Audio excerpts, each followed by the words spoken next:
আপনি আমাকে কিছু দান করেন, আমার কিছুই নাই। বিষ্ণু বললেন, তোমার কিছু নাই? সাহাবী বললেন, ইয়া রাসূলুল্লাহ, ঘরে আমার শুধু দুইটি জিনিস আছে। কয়টা? চিল্লায় বলেন, কয়টা? এক হচ্ছে একটা জামা, দুই হচ্ছে পানি খাওয়ার একটা জগ। বিষ্ণু বললেন, এই দুইটাই নিয়ে আস। বিশ্বনবীর কথা শুনে ওই সাহাবী ঘর থেকে জামা নিয়ে আসলেন, পানি খাওয়ার জগ নিয়ে আসলেন।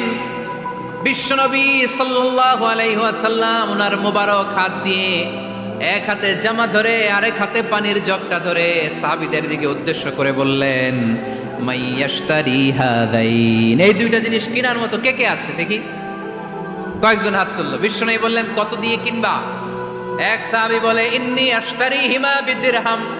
ও নবী, যদিও এগুলো আমার দরকার নাই, কিন্তু আপনি যেহেতু নিলামে ডাক তুলেছেন, ইয়া রাসূলুল্লাহ, ইয়া হাবিবাল্লাহ, আপনার সম্মানে আমি 1 দিরহাম দিয়ে দুইটা জিনিস কিনে নেব। 1 দিরহাম, একটা জামা, একটা পানি খাওয়ার জগ, দাম কত? 1 দিরহাম। বিশ্বনবী বললেন, না না, 1 দিরহাম তো অনেক কম হয়ে যায়। মাইয়াজিদু আলা যালিক, এর চেয়ে বেশি দামে কে কিনবা?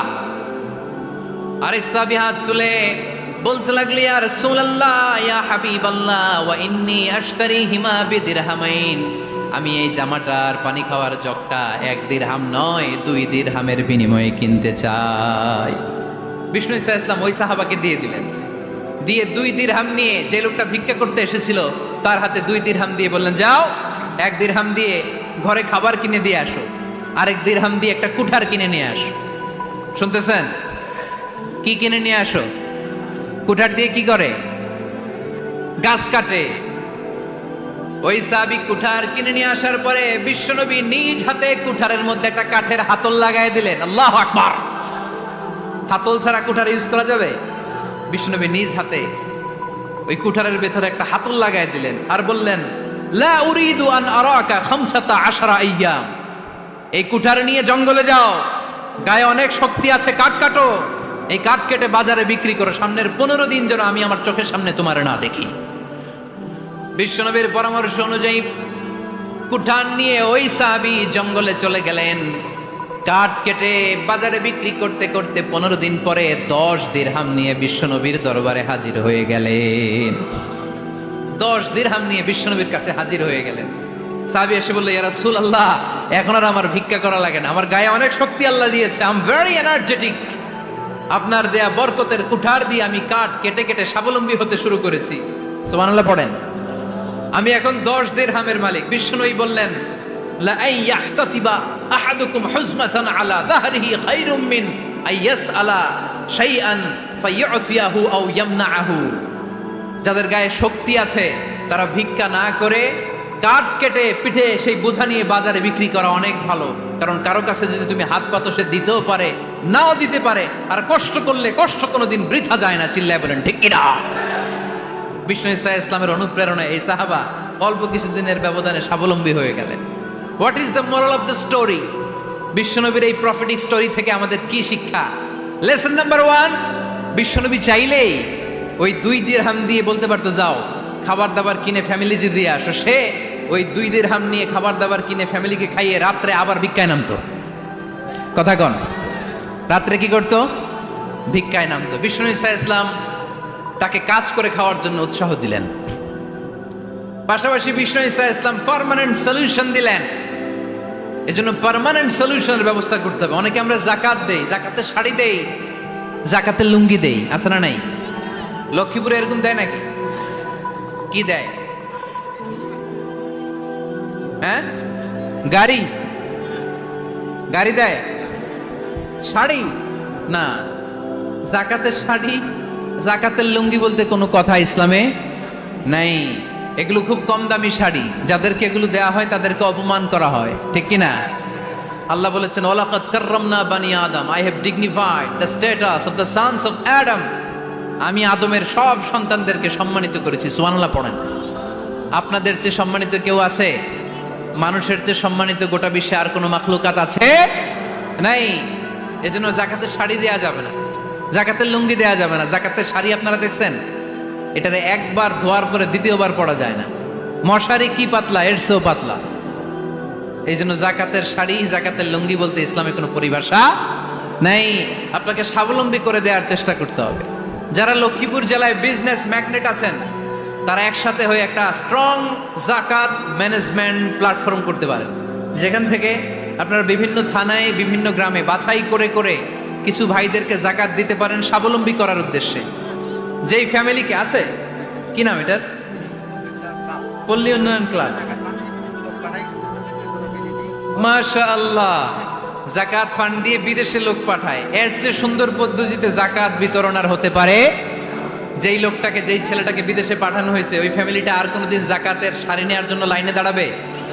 যেই ছেলেটাকে ওনারা অস্ট্রেলিয়ান গাভী কিনে দিছে, দুধ বিক্রি করে যেই ফ্যামিলিটা স্বাবলম্বী হতে শুরু করেছে, তারা আর কোনোদিন জাকাতের লাইনে যেয়ে দাঁড়াবে না। এজন্য জাকাত দিতে হবে স্বাবলম্বী করার জন্য। ইসলাম আমাদেরকে এটাই শিখিয়েছে, কাজ করে খেতে হবে। কাজে লজ্জা নেই, লজ্জা হচ্ছে অলসতায়। লজ্জা কিসে? আজকের আলোচনা থেকে এটা মুখস্থ করে নিতে হবে, কাজে লজ্জা নেই। লক্ষ্মীপুরের ইয়াংস্টারেরা শ্রমে লজ্জা নেই, পরিশ্রমে লজ্জা নেই, লজ্জা অলসতায়। লজ্জা কিসে? আরো জোরে। নবীরা কি এমনি এমনি বসে বসে খাইছে? কঠিন পরিস্থিতিতেও নবীরা পরিশ্রম করে উপার্জন করা লেগেছে, ঠিক কিনা?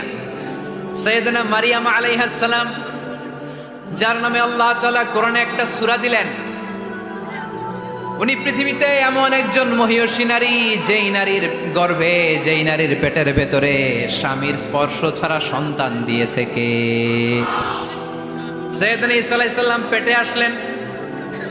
মারিয়াম আলাইহিস সালাম লজ্জা পেলেন। হায় হায়, কেমন করে এলাকাবাসীদের কাছে আমি আমার মুখ দেখাবো? বিয়ে করি নাই, স্বামী নাই, বিয়ে হয় নাই, স্বামী নাই, কিন্তু পেটে সন্তান চলে এসেছে। হায় হায়, এলাকায় কেমনে মুখ দেখাবো? লজ্জায় পড়ে মারিয়াম আলাইহিস সালাম এলাকা থেকে চলে গেলেন। কি অবাক করে কাণ্ড! বাচ্চা ভূমিষ্ঠ হওয়ার জন্য, বড় হওয়ার জন্য 6 মাস 7 মাস লাগে নাই, পেটে বাচ্চা আসার সাথে সাথে বাচ্চাটারে বড় করে দিয়েছে কে? সাইয়েদাতুনা মারিয়াম আলাইহিস সালাম এবার বসে বললেন, বুঝতে আরম্ভ করলেন প্রেগন্যান্সির পেইন উঠেছে। হঠাৎ করে পেট থেকে বাচ্চা ভূমিষ্ঠ হয়ে যাওয়ার পরে উনি কাঁপতে আরম্ভ করলেন। ক্ষুধার চোটে খাবার কিছু নাই, সামনে ঝর্ণা, উপরে একটা খেজুর গাছ। সাইয়েদনা ঈসা আলাইহিস সালামকে কোলে নিয়ে মারিয়াম আলাইহিস সালাম মনে মনে ভাবে, হায় রে, কেউ যদি একটু খেজুর পেড়ে দিত, এই ক্ষুধার মুহূর্তে আমি খেজুর খেয়ে পেটের ক্ষুধা নিবারণ করতাম। রব্বুল আলামিন মারিয়ামকে উদ্দেশ্য করে আয়াত নাজিল করে দিলেন, ওয়া হুজ্জি ইলাইকি বিজিযইন নাখলাতি তুসাকিত আলাইকি রতবান জানিয়া। কোরআন সাক্ষী, হুজ্জি ইলাইকি বিজিযইন নাখলা, এর মানে হচ্ছে মারিয়াম, কেউ পেড়ে দিবে না, একটু কষ্ট করে হাতটা উঁচু করে খেজুরের ডালা ধরে ঝাঁকুনি মারো, টসটসে কাঁচা পাকা খেজুর নিচের দিকে পড়বে, তারপর তুমি তুলে খাবে। সুবহানাল্লাহ পড়েন। আল্লাহ চাইলে অটোমেটিক্যালি কারামাত হিসেবে খেজুরগুলো নিচে ফেলতে পারতেন না? কথা কন, খেজুরগুলো অটোমেটিক্যালি নিচের দিকে পড়ছে? পড়ে নাই। আল্লাহ শিক্ষা দিয়েছে, যেই পরিস্থিতিতে থাকো না কেন, তোমাকে শ্রম ব্যয় করে, কষ্ট করে তোমার উপার্জন করতে হবে, রিজিকের বন্দোবস্ত করতে হবে। চিল্লায় বলেন ঠিক কিনা? ইসলাম আমাদেরকে এটাই শিখিয়েছে, কাজে লজ্জা নাই। আবার বিশ্বনবী বললেন, ইন খামাতিস সাআ ওয়া ফি ইয়াদি আহাদিকুম ফাসিলাতুন, তোমাদের কারো হাতে যদি একটা চারা বীজ থাকে, সে যদি দেখে কিয়ামত হতে শুরু করেছে, ফাইন ইসতাতাআ আন ইয়াগরিসাহা ক্বাবলা আন তাকুমাস সাআ ফালইয়াগরিসহা, কারো হাতে একটা চারা বীজ নিয়ত করেছে, চারা বীজটা রোপণ করবে, ইন দ্য মিন টাইম দেখলো কিয়ামত হতে শুরু করেছে, বিশ্বনবী বললেন, যদি তোমার সুযোগ থাকে কিয়ামত হওয়ার আগে চারা বীজটা রোপণ করে দাও। কথা বুঝতে পেরেছেন? আপনার হাতে একটা চারা বীজ, আপনি প্ল্যান করেছেন এই চারা বীজটা রোপণ করবেন, ইন দ্য মিন টাইম দেখলেন কি হওয়া শুরু হয়েছে? ইযা জুলজিলাতিল আরদু জিলজালাহা, দ্য বিগেস্ট আর্থকোয়েক, ভূমিকম্প শুরু হয়েছে, কিয়ামত হয়ে যাবে। বিশ্বনবী বললেন, কিয়ামত হইতেছে ওদিকে, আর তোমার হাতে যদি চারা বীজ থাকে, দেরি করো না, কিয়ামত তোমার কাছ পর্যন্ত আসার আগে সুযোগ পেলে চারা বীজটা রোপণ করে দাও। ইসলাম শিখিয়েছে শেষ নিঃশ্বাস পর্যন্ত তোমাকে লড়ে যেতে হবে। এই পৃথিবীতে কেউ কাউকে জায়গা করে দেয় না, জায়গা করে নিতে হবে। এই পৃথিবীটা, the life is not a bed of roses, এটা ফুল বিছানো কোনো ফুল সজ্জা নয়, এটা কণ্টকাকীর্ণ। কেউ আপনার স্পেস করে দিবে না, কেউ আপনাকে সুযোগ করে দিবে না। কেউ আপনার জায়গা করে দিবে না, বরং আপনি জায়গা করে নিলে টাইনা নিচে নামাবে। কথা বলেন। এজন্য কখনো অলসতাকে স্থান দেয়া যাবে। রসুল বাত্তালি দুক্কানু শয়তান, অলস মস্তিষ্ক শয়তানের আড্ডা। অলস যদি কেউ থাকে এটাতে টেনে বেঁধে কাজে নামাবেন, পারা যাবে? আলহামদুলিল্লাহ লক্ষ্মীপুরে এরকম অলস ছেলে পেলে নাই।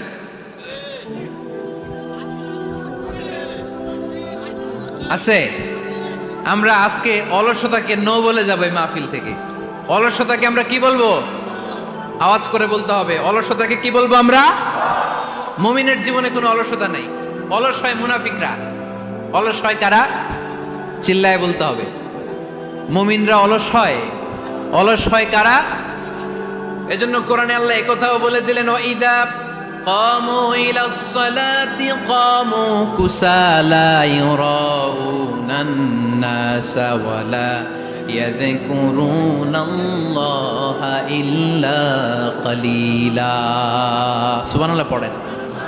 মুনাফিকরা যখন মানুষকে দেখানোর জন্য নামাজে যায়, ওই নামাজে তাদের ইখলাস নাই, ওই নামাজের ভেতরে তাদের কোনো খুশু খুদু নাই, ওই নামাজের ভেতরে আছে শুধু অলসতা।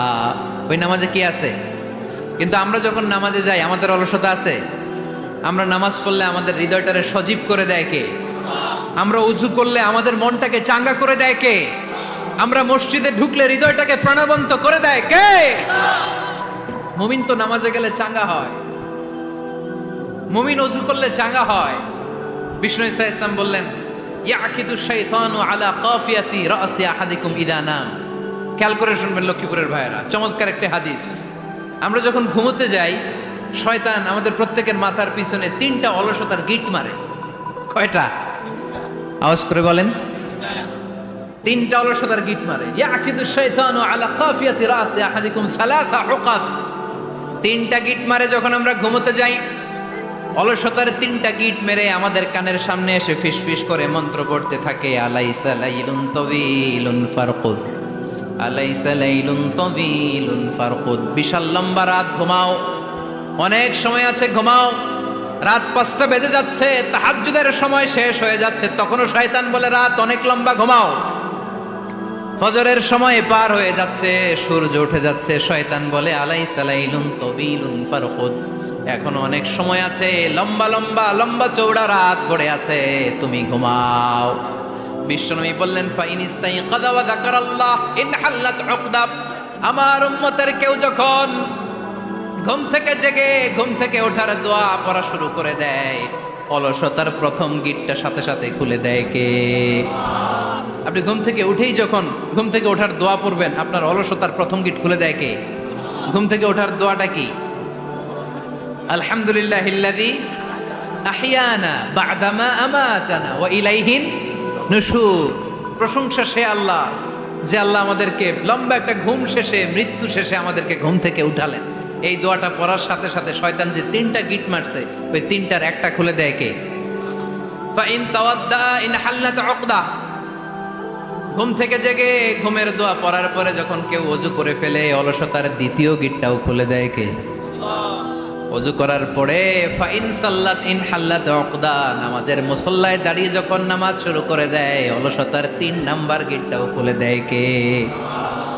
3টা গিট যখন খুলে দেয়, বিষ্ণু ঈসা ইসলাম বললেন, ফাসবাহা নাশীতাল কলব। নাশীত, তখন মুমিন বান্দা সজীব হয়ে ওঠে, প্রাণবন্ত হয়ে ওঠে, উচ্ছ্বসিত হয়ে ওঠে। ওয়া ইল্লা খাবিসান নাফসি কাসলান। আর যদি ঘুমিয়ে থাকে, 3টা গিট তার মাথার পেছনে শয়তানের অলসতার লেগে থাকে, তাহলে তার দিনটা শুরু হয় অলসতা দিয়ে, আর সে হয় অলসতার রাজা। চিল্লায় এখন ঠিক কিনা? এজন্য আমরা কি অলস হতে চাই না কর্মঠ হতে চাই? কোন নবীরা কি অলস ছিলেন? পৃথিবীতে কোন নবী অলস ছিলেন? সব নবী কর্মঠ ছিলেন। বিষ্ণু ঈসা ইসলাম বললেন, মা বাআসাল্লাহু নাবিয়্যান ইল্লা রাআল গানাম। এই পৃথিবীতে এমন কোন নবী নাই যেই নবী বকরি চড়ায় নাই। কি চড়ায় নাই? বকরিরে আপনারা লক্ষ্মীপুরের ভাষায় কি বলেন? কি বলেন? ছাগল। তো পৃথিবীতে এমন কোন নবী নাই যেই নবী কি চড়ায় নাই? ছাগল চড়ায় নাই। সাহাবারা বললেন, ইয়া রাসূলুল্লাহ আনতা কাযালিক, আপনিও ছাগল চড়াইছেন? বিষ্ণু ঈসা ইসলাম বললেন, না, আমিও ছাগল চড়িয়েছি। ওয়া ইন্নী আরআহা আলা কারারাইতি আহলি মক্কা, আমি তো মক্কাবাসীদের অল্প কিছু পয়সার বিনিময়ে তাদের ছাগলগুলোকে চড়িয়ে দিতাম। সুবহানাল্লাহ পড়বেন না? বিষ্ণু ঈসা ইসলাম ছাগল চড়াতেন। ছাগল চড়ানো সহজ কাজ না কঠিন কাজ? কেন কঠিন এটা? হ্যাঁ, টেরা খুঁটি মারে। হ্যাঁ, তো ছাগল যারা পালে তারা জানে ছাগল পালা কত কষ্ট।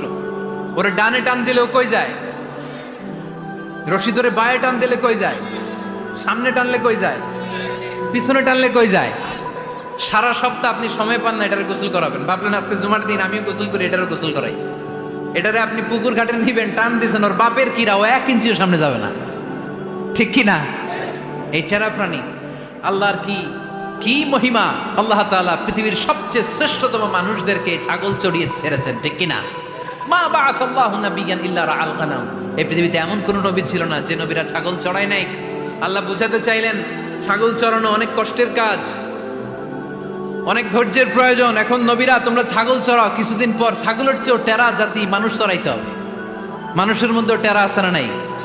ভালো বললে ভালোটা বুঝে না, ডানে যেতে গেলে বায়ে যায়, বায়ে যেতে বললে ডাইনে যায়, এরকম আছে না নাই? সম্মানিত ভাইয়েরা, সমস্ত আম্বিয়া আলাইহিমুস সালাম ওনারা কর্মঠ ছিলেন। সাইয়েদনা আদম আলাইহিস সালাম নিজ হাতে চারা গাছ রোপণ করে চাষাবাদের কাজ করেছেন। সুবহানাল্লাহ পড়েন। সাইয়েদনা ইব্রাহিম আলাইহিস সালাম চাষাবাদের কাজ করেছেন। সাইয়েদনা দাউদ আলাইহিস সালাম নিজ হাতে যুদ্ধের জন্য যে পোশাক পরতে হয়, যেটা পরলে গায়ের মধ্যে ছুরি মারলেও ঢুকে না, ওই শিরস্ত্রাণ বানিয়েছেন, নিজ হাতে তলোয়ার বানিয়েছেন। সুবহানাল্লাহ পড়েন। সাইয়েদনা মূসা আলাইহিস সালাম ছাগল চড়িয়েছেন। সাইয়েদনা মূসা আলাইহিস সালামের মেজাজ নরম না গরম?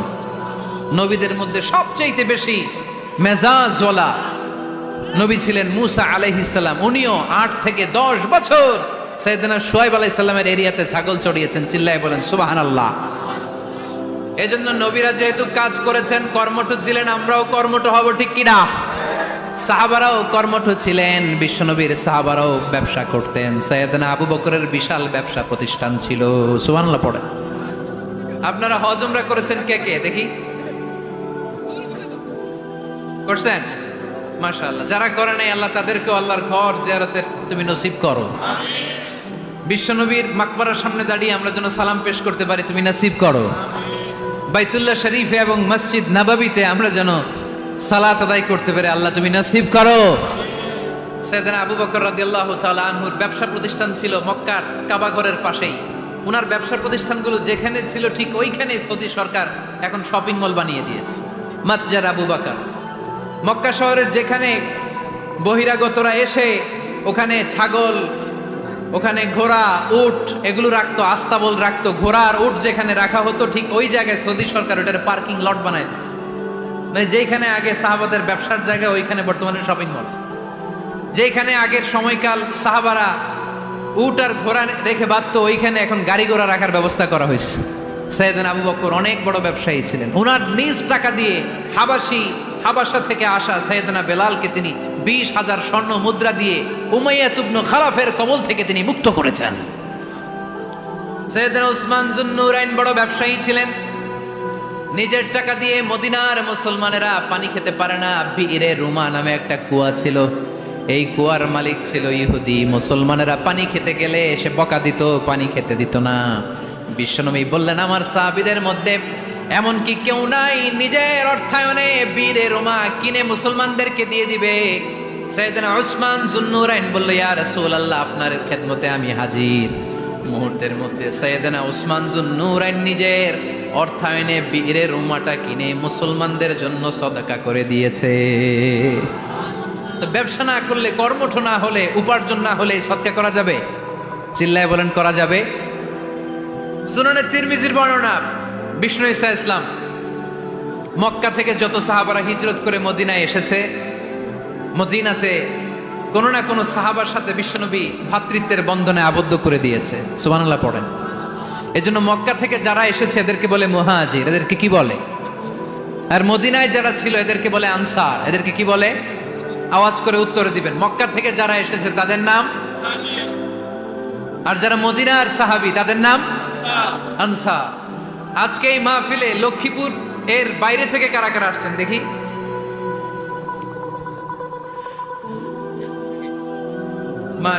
মাশাআল্লাহ, অনেক আসছে। আল্লাহ এই ভাইদেরকে তুমি কবুল করো, হাত নামান। এই যে লক্ষ্মীপুরের বাইরে থেকে যে ভাইরা আসছে তারা লক্ষ্মীপুরের মেহমান, ঠিক কিনা? মক্কা থেকে হিজরত করে যে সমস্ত সাহাবারা এসেছিল তারা ছিল মদিনার মেহমান। বিশ্বনবী এক এক মক্কার সাহাবীকে মদিনার এক এক সাহাবীর সাথে ভ্রাতৃত্বের বন্ধনে আবদ্ধ করে দিলেন।